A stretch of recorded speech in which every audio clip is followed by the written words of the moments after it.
All of the engines on Sir Topham Hatt's railway are really useful. Sometimes though, some of the engines can become quite conceited and think that they are more important than all the other engines. One day, Gordon and Spencer were resting in the yard, conversing loudly. Unlike most of the steam engines on Sir Topham Hatt's railway, the diesel engines, apart from Daisy the diesel railcar, don't usually pull coaches or passengers. They help out in their own way, hauling goods and freight across the island. Unfortunately, some of the engines take this to mean that diesels aren't as important or useful as steam engines are. Diesel had had enough. He let out a loud growl. Although Diesel didn't like to admit it, Gordon and Spencer's words had hurt his feelings and made him a little jealous. Diesel had been so busy dreaming about pulling passengers that he wasn't paying any attention to where he was meant to stop. Then Diesel had an idea. So Diesel reversed his line of cars into the siding. But instead of waiting for the workmen to unload the rest of the coal, he uncoupled from his crane and slyly switched tracks, backing down onto Percy's coaches instead. Diesel reversed quickly towards the coaches, bumping them harshly. The passengers were surprised. Diesel was having the time of his life as he sped along the main line. He had never felt more important. His passengers, however, were not having such a good time. The passengers were all too happy to leave Diesel and his bumpy coaches behind as they stumbled out and onto the platform.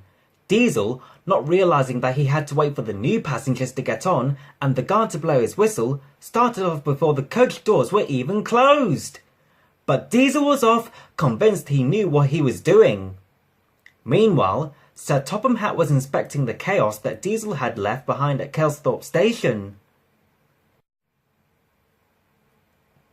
Meanwhile, Diesel was having some difficulties of his own. He had never pulled a passenger service on the main line before, and it was clear that he had no idea what he was doing. His passengers hadn't been let off at the right stops, and neither his driver nor the guard could convince Diesel to slow down, stop, or turn around. He was too insistent on proving Gordon and Spencer wrong. Then there was trouble. Diesel's signal went red, but he was going too fast to notice. Suddenly, he saw Henry heading straight towards him, pulling a goods train. Diesel tried to put on his brakes, but it was no use. He careened towards Henry at full speed. Luckily, a quick-thinking signalman diverted Diesel onto a runaway line. He got out of the way just as Henry thundered through the junction. The runaway line was only ever used for runaway cars, and it wasn't built to hold the weight of an engine. Diesel could hear the tracks buckling beneath his wheels. He knew that if the rails beneath him collapsed, his passengers would be seriously injured. Sir Topham Hatt, Stanley and Winston were in hot pursuit of Diesel when suddenly they encountered an irritated-looking Henry and a concerned signalman waiting by the tracks.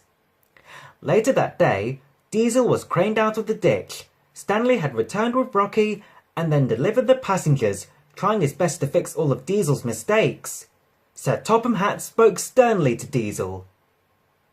A few days later, Diesel was as good as new, fresh from the diesel works.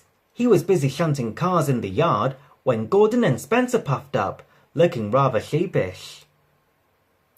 Diesel beamed with pride, realizing that no matter what kind of job he did, he would always be a really useful engine.